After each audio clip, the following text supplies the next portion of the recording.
Question कह रहा है क्या चीज है, कह रहा है कि बी का भाई क्या है, ए है, ठीक है। तो कह रहा है कि बी के भाई क्या है जी, ए है, ठीक है। फिर कहता है क्या जी, ठीक है, कह रहा सी के पुत्री क्या है, बी है, ठीक है। तो सी का पुत्री कौन है जी,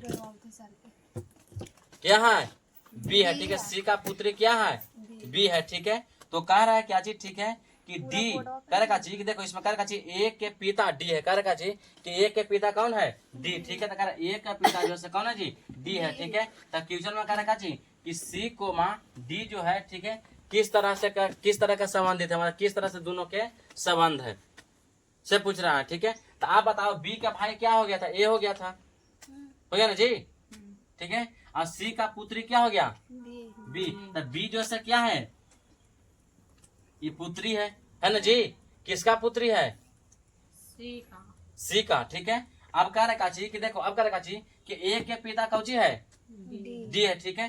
तो इधर अगर कह इसका पुत्र, ठीक है, ये हो सकता है क्या, ये माँ हो गया, हो गया ना जी। अभी कहा गया, हो सकता पिता हो गया, ये कहा हो गया, बेटा हो गया, ठीक है। तो कह रहा इसको दोनों में किस प्रकार के संबंध है, ठीक है। तो मतलब क्या चीज डी के जो है ना, क्या चीज, ये जो डी के है, सी क्या है, पत्नी है। अरे इसको जिस मान के बी का जो पुत्री अगर मायना होगा जी,